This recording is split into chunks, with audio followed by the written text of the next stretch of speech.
要兴起一位像摩西的先知。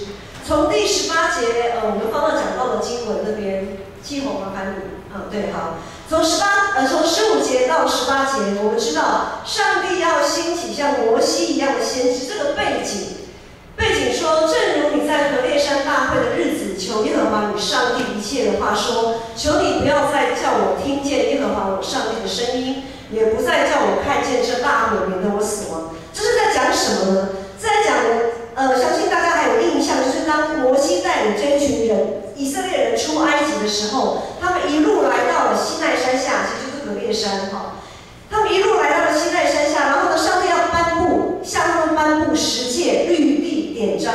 那个时候，整个山上乌云密布，有闪电，好，还有雷轰，这样子，他们吓得魂不附体。他们发现，原来我们不过是个人而已啊，而且还是个罪人。我们怎么能跟这个圣洁的上帝面对面呢？如果我们跟上帝面对面，我们可能会死所以拜托，他们就恳求说：上帝啊，你要对我们说什么？不要直接跟我们说，因为我真的承受不住。你跟摩西说，然后呢，由摩西转达这样子。好，所以这个经文的背景是这样子来的。于是从那个时候开始，上帝也怜悯他们的胆怯，因为其实上帝的话本来就是要对每一个人说，可是因为他们害怕，于是兴起了一位中保，就是摩西，成为他们跟上帝的中间人嘛。于是呢，从那个时候，上帝就他的话就是透过摩西，然后转达给这些以色列百姓。好，所以这个背景是这样子来的。从这里我们知道，其实摩西除了是带领这群以色列人出埃及的领袖，然后在我们看摩西五经的过程当中，知道摩西他也是献祭的一个祭司。如今我们还知道他有一个身份。上帝话语的代言人，就是一个先知的身份。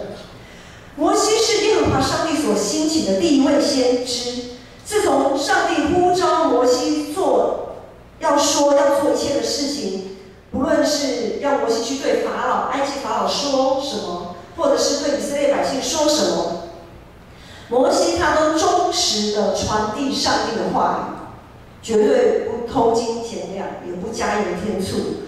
不看人情面，上帝要他说什么他就说什么，要他做什么他就去做什么。于是摩西就成为尔后许多众先知的一个典范跟雏形。因此呢，我们再来看到19到22节就讲到，一个先知他最重要的一个工作就是要忠实而且正确的传递上帝的话语和上帝的心意。当上帝的话或上帝的灵临到某某人的时候，他就要去传达。这就是我们在许多先知书上看到的一个通则。我们在看先知书的时候，呢，这个麦其实有声音，但是好像有点小声。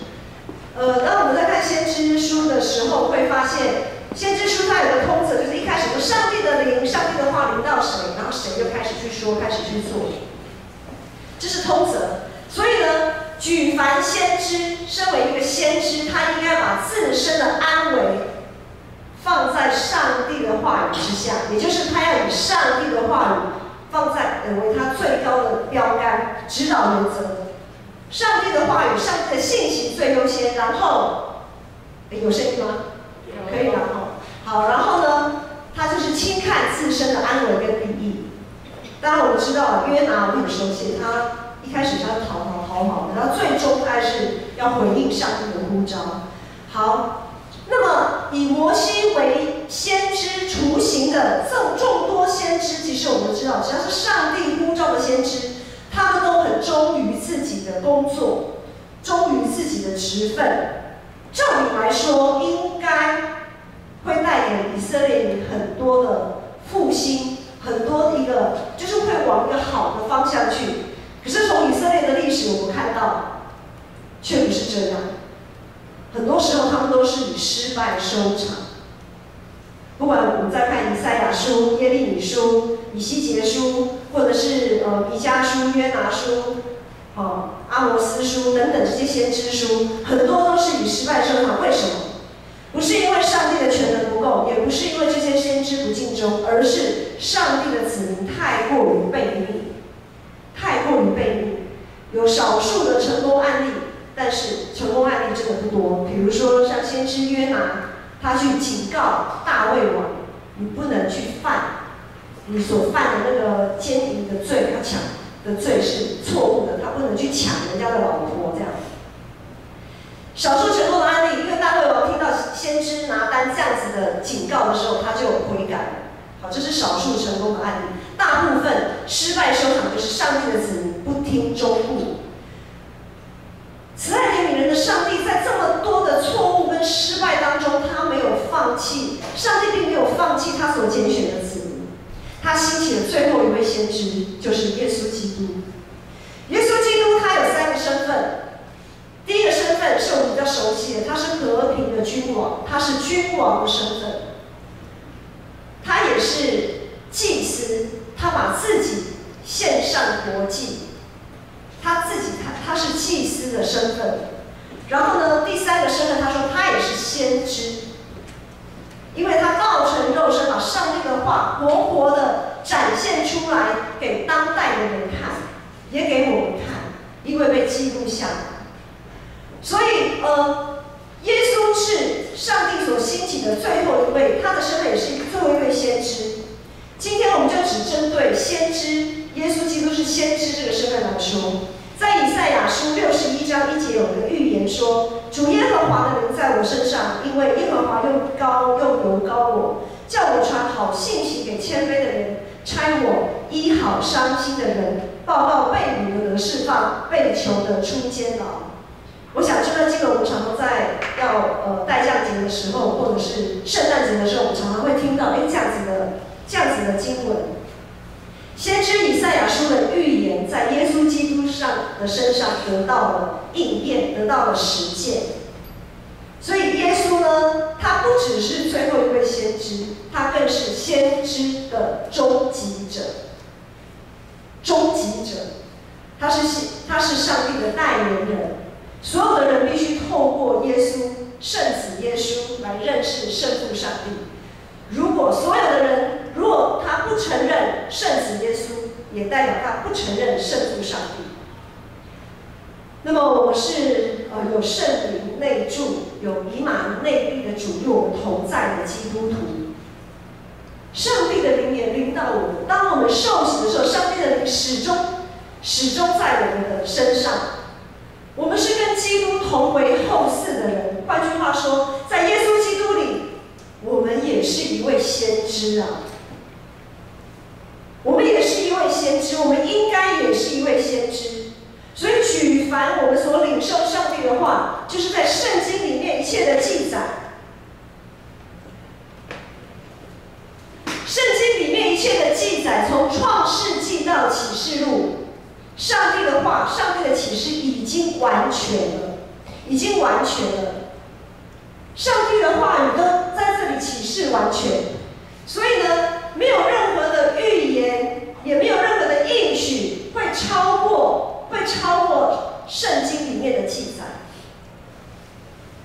那我们成为基督徒，我们在读圣经，我们读圣经，我们分享圣经，我们透过上帝的话，透过圣经来教导、来勉励，我们就是先知。然而，我们所说的预言，我们所分享的应许，如果超过了圣经，那么我们就是假先知。就好比之前有一阵子，常常会有人说啊，世界末日要来了，或者耶稣基督要再来了，在某年某月的某日，这一定是假的，因为这不是上帝说的。上帝说，耶稣基督什么时候来，没有人知道，连耶稣自己都不知道，唯有父知道。所以当有人说我在说预言，我在说什么什么什么，这是预言，如果他所说的跟圣经不符合，那么我们不用怕他。什么世界末日，没有什么好怕的。就算是有世界末日，也不需要怕。耶稣就在，也不需要怕，因为我们就是可以站立在，我们就是可以坦然无惧站立在耶稣基督面好怕的。如果待会儿耶稣基督要来了，我们也没有什么好怕的。好，所以我们在耶稣基督里所有的预言跟应验都已经完成。当耶稣在十字架上说，最后他咽下最后那一口气，说成了的时候，他已经荣耀了他的父。当他面对黑暗的权势，耶稣基督是完胜。我们现在讲完胜，所以我们在耶稣基督里，我们面对黑暗的权势，我们也应该是完胜。再也没有任何势力可以扳倒我们，没有任何黑暗的权势可以扳倒我们。所以如今我们接下在耶稣基督里，我们接下了先知的这个职分。我们所要努力的，不是再去祷告说啊，主啊，你有什么预言要告诉我啊，然后让我可以告诉别人啊，然后你有什么应许是别人不知道的啊？不必了，因为所有的预言、所有的应许都在圣经里面，我们所要努力的，就是要把先知的这个职分、这个使命、这个态度、这个身份给活出来。好，上帝差派了耶稣基督来到世上，他完胜了一切黑暗的权势。照理讲，一切看起来都是这么的美好，应该要往一个非常好的方向走过去。但是我们从初代教会，一直从历代的教会历世历代，也从以色列过去的历史经验，这些成为我们的当头棒喝。当我们在读今天的这一段经文的时候，以色列人他们的经验成为我们的当头棒喝。当初这一群要出埃及的以色列人，他们在埃及的时候被法老辖制。一开始他们很觉得认命了，好，就是这样子，就是认了，也不想去求什么，然后呢就当奴隶，当，然后几年之后。不管多久之后，然后他们开始意识到说，好像不应该是这样子吧，我已经够苦，然后他们发出哀嚎嘛，对不对？他们开始发出哀嚎、呼叫、呼求，他们洞察了他们的生命不应该是这个样子的。好，然后他们哀求，上帝听见了他们的哀求，听到他们的呼声，于是呢，兴起摩西去拯救他们出埃及。然后我们知道这群以色列人，他们也愿意放下自己的生命，就是置之生死于度外，因为你要逃出埃及法老的魔掌，开什么玩笑？你不付上生命的代价，你能逃得出去吗？好，那个时候他们洞察了先机，然后呢，他们愿意跟着摩西，跟着上帝出埃及，这为他们的未来打下了一个很好的一个基础。但是当他们进到旷野，真的离开法老、离开埃及，进到旷野之后，他们并没有尽心尽力的跟随上帝。在旷野的过程当中，他们内心还是被过去的习惯捆绑，他们还是期待着那一位霸权没有任何选择的那一位王，那一位君王，就好像埃及法老。他们认为他们跟随着上帝，应该要像埃及法老那样子，大有全能，没有任何选择空间。可是这个上帝怎么搞的？他的祝福、他的诅咒都放在你们面前，你要选择哪一条路？上帝竟然让我们有选择权这个经验是那一群以色列人没有办法去想象，但是他们也不想往这个方向去想。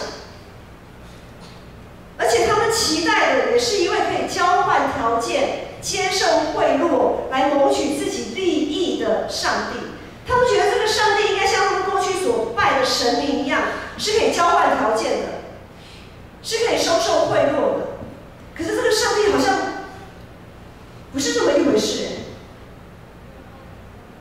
所以不管是怎么样，他们内心还是被过去的习惯捆绑。他们还是期待的那一位上帝是他们，好像是埃及法老，又好像是他们拜过的那些众神明。他们始终没有努力的挣脱埃及的帝国主义，他们也没有努力的去挣脱那些拜偶像过去的那些经那些习惯，他们始终没有意识到自己是上帝所拣选专爱的子民，以至于他们在上帝面前的立志常常昙花一现。哇，非常的立志说好主啊，我愿意跟随你。结果呢，没有多久言犹在耳，他们又被打回原形，这样子，使得贫穷的心灵依然贫穷。即使他们逃离了埃及法老王的手，他们仍然没有自由可言。他们肉体虽然受了割礼，但是他们的心仍然没有受割礼。这对我们现在的当头棒喝是什么？我们今天受洗成为基督徒，但我们的心，我们有积极的磨练、锻炼自己，对这个信仰有更加的确信吗？还是走一步算一步？如今我们每个人的手上至少有一本圣经嘛，至少有一本吧。好，至少有一本圣经，上帝的话在这里记载的清清楚楚，耶稣的言行举止也在这边记载的清清楚楚。圣灵保惠师，我们透过圣灵保惠师，当我们在读经，当我们在看耶稣的言行的时候，圣灵会不断的提醒我们，也教导我们，让我们读得懂，让我们至少看得清楚上帝的话到底在写些什么，上帝的旨意是什么，上帝到底喜欢什么，不喜欢什么。我想基本上的东西我们都应该要去努力的去理解。三一上帝随时随处都与我们同在。举凡有基督徒聚集的地方，就应该会常常用上帝的话互相的勉励、互相的安慰、互相的教导，使我们每一个人都可以成为先知。我们都可以用上帝的话教导人、提醒人、安慰人、劝勉人。我们都可以像一个先知，因为我们心里所充满的，就会从口里说出来。当我们心里充满上帝的话，我们就会从口里说出来。讲到这里，大家就应该知道故事要讲什么，因为如今看起来似乎不是这么一回事。我们心里对上帝的话，上帝的话并没有充满在我们的心，以至于我们常常在分享的时候，我们会怕讲错话。我们会怕讲的不是上帝要我们讲的。那问题就来了，如果我们还怀有这个敬畏的心，在某一个角度来看还算是好的。可是我们不能一直停留在这里，我们要让上帝的话充满我们，好像我们也可以成为先知，然后把这些话说出来。在21世纪的台湾，我们走过了20世纪，我们都有读过历史。20世纪的台湾真的是非常的，在台湾的历史来看，20世纪真的是非常的精彩、丰富。我们走过了殖民的统治历史，我们走过了一党独大的政权独裁，我们走过了从经济完全没有经济可言的那种，到一次经济起飞，到台湾，你要有一句话说，台湾话有一句话说台湾经阴咖吧，就是台湾的钱都可以淹，就是整个淹上来，这样整个经济起飞。如今21世纪的台湾是个相对自由富足的地方，但是也在这个过程当中，我们会看见许多人追求金钱、追求权力，被这些迷惑。然后呢，我们现在开始在经济上发现没有正义，在土地上也没有正义，以至于我们常常被经济、被土地、被许多人的权力压制着。现在年轻人为什么不敢结婚？你10个里面找8个，他都会告诉你，没办法结婚啊，买不起房子。好，即便结了婚，不敢生小孩的你比比皆是。为什么不敢生小孩？养不起啊，养个小孩那么贵，怎么养得起？是怎么样的环境让现代的你们现在这个世代的人处在这样子的困境当中？如果我们整个经济是有正义的，环境有正义，土地有正义，就不会是这个样子的。整个世界都是这个样子，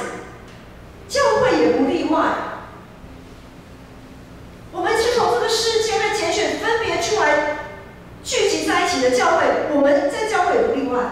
当我们看到欧美的难民潮，看到非洲的灾病饥荒，看到全球的暖化，看到香港的动乱，看到台湾的内忧外患，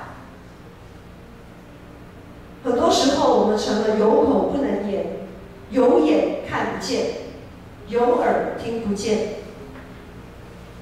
我们就好像一尊一尊的偶像摆在教会里面，想说不敢说，看见了假装没看见，听见了也假装没听见。我们就像那一尊一尊的偶像摆在教会里，被什么供奉着呢？被我们的恐惧供奉着，被我们的既得利益供奉在那里。因为如果我们说，就好像说到自己，所以我们不敢说，我们不敢说该说的话。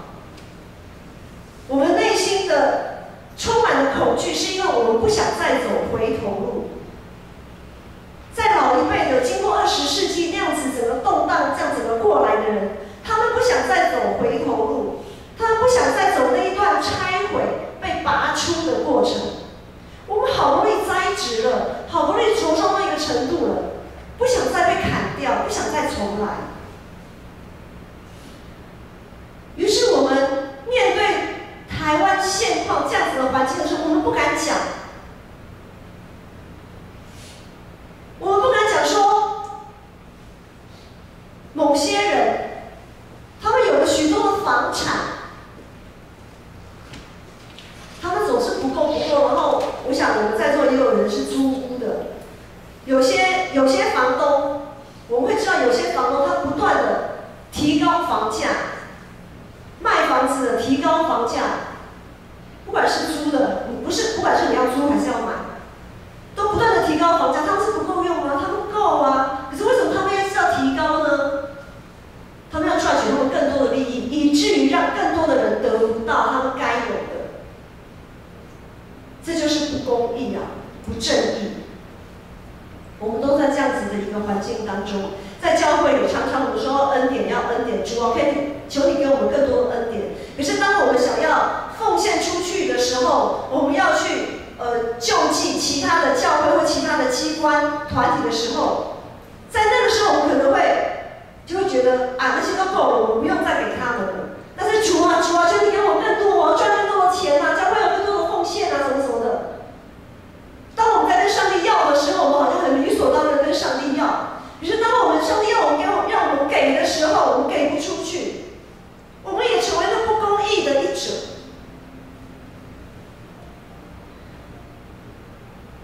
我们没有办法突破我们文化上的限制。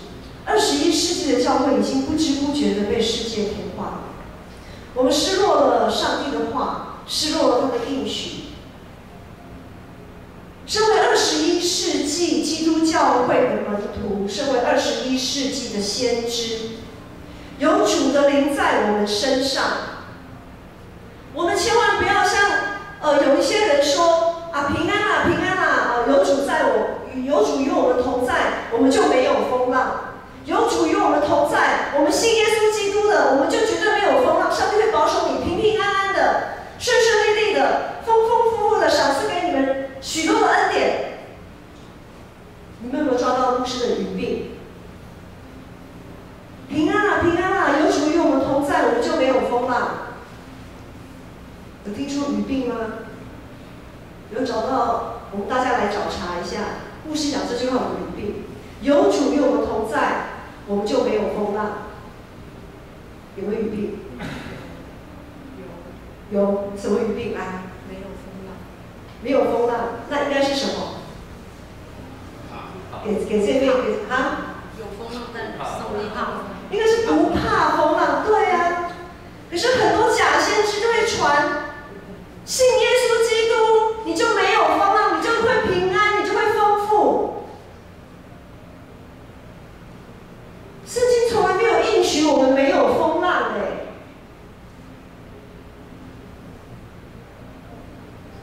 是应许我们不怕风浪，我们不用去惧怕，因为耶稣刚才有讲，耶稣已经胜过任何死亡的权势了。完胜了。我们应该要理当像摩西、像耶稣一样勇敢的述说上帝的话语。当我们看见了一些不合理的情况，不是上帝心意的情况，我们就勇敢的跳出来说上帝要我们说的。即使我们会忍辱负重，即使我们会被人看为奇怪，即使有人会说啊，不要再奉献给别人了啦，不要再捐款了啦，这样子我们会不够用。这句话有没有问题？有问题啊，因为跟上帝的话不一样啊。上帝说，我的恩典一定够你用的。而且上帝要我们行公义、好怜悯，怎么样？存谦卑的心与他同行，这才是上帝的话。上帝要我们不要忧虑，所以当上帝感到我们要奉献出去的时候，要给出去的时候，我们是在行怜悯，我们是在行公义的事情。我们不要一直只是跟上帝求，我们是教会要的。当我们有的时候，我们要给出去啊，这才是上帝的心意。盼望是来自上帝的应许，上帝的应许是来自于上帝的每一句话。如今教会最大的问题就是，我们虽然人表面上在礼仪上、礼拜上好，我们受洗了，我们施洗都是牧师用水施洗，说好，我现在用水为你们施洗，奉父子，你们现在归入父子圣灵的名下。表面上礼仪上大家都看得到，表面上我们受了洗，但是呢，问题就是在于我们常常是表面上受了洗，但是我们心里就跟那群以色列人一样，我们心里有受洗吗？我们心里真的对这个信仰有那个确信吗？当然，我们的生命是不断的养成的。在受洗的那个时候，我们可能还是在吃灵奶的孩子，但是我们不能只停留在那里，我们不能只停留在说啊，我怕讲错话，我怕讲的不是上帝要我讲的。我们不能只是停留在那个阶段，我们还要在更深的去读、去研究、去探讨、去分享上帝的话，让我们可以更有让我们可以在每次分享上帝的话的时候，我们可以更确定，并且我们可以洞察有一些不是来自上帝心意的话语。就像刚才，我们可以大家一起来找茬。如果有人说的不是上帝要我们说的，或者是根本是违背上帝心意的，我们要先洞察那个问题在哪里。如果今天我们没有读上帝的话语，我们不去努力去研究，我们无法洞察，然后我们就会被拖着鼻子走。我们就会被那些假先知影响，被他们拖着鼻子走。所以要成为21世纪的先知，我们首先必须要把上帝的话语找回来，把它深深的烙在我们的心底。如果我们愿意拿出赚钱的态度跟努力来读上帝的话，来研究上帝的话，我们就可以得到经济上的自由跟丰富。因为我们不会再被那些辖制，不会再被不够啊，我不够啊那些辖制。我们可以自由的赚取金钱，上帝也乐于给我们丰富的恩典，然后我们也很乐于的付出，给我们看见。上帝要让我们看见，我们不能装作没看见啊。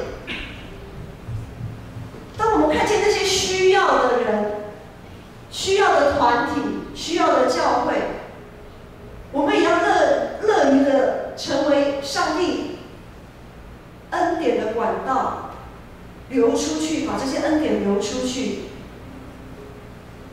因为上帝是怜悯公义的上帝。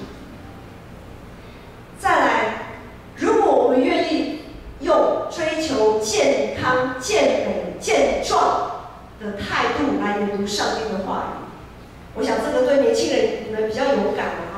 去健身房健身，哇，每个人都想，年轻人想要练肌肉，那稍微年长一点的可能练肌耐力，好，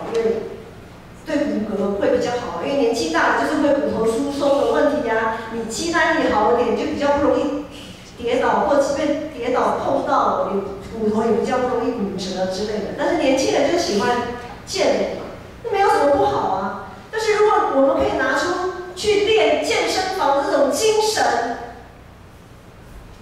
来读上帝的话语，不会很过分嘛？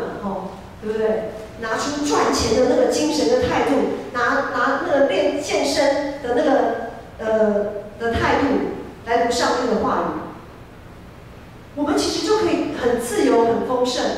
然后我们在我们的身体上，在我们的健康上也可以得到释放，因为上帝的话语会让我们看到盼望，会让我们有喜乐，喜乐的灵才是良药。当我们不是很确定上帝的应许的时候，我们会常常忧伤，我们常常胆怯，我们常常害怕。忧伤的灵会怎样？使骨枯干啊！所以我们要先吃喝上帝的话，才能塑造自由、不被这个世界辖制的先知性的思想。我们要先从我们的思想改造。我们要改造我们的思想，要成为一个有先知性的这个思想，我们才能从这个世界被分别出来，我们才能洞察上帝的心意，然后我们也才能承担21世纪先知的这个角色跟使命。像摩西，然后我们可以像摩西一样勇敢地站出来，面对世界的强权环境的压迫，面对生活当中种种的挑战。在教会里面，我们有许多的机会可以一起研读上帝的话，有许多的机会可以一起活出上帝的话。我们是上帝所拣选的子民，我们是他所亲自挑选的先知哦。我们是上帝在21世纪兴起的先知，我们千万不要轻看自己的身份，有主的灵在我们的身上，我们要确信自己是一位能够传好信息，让邻里贫穷、让被压迫的人得自由的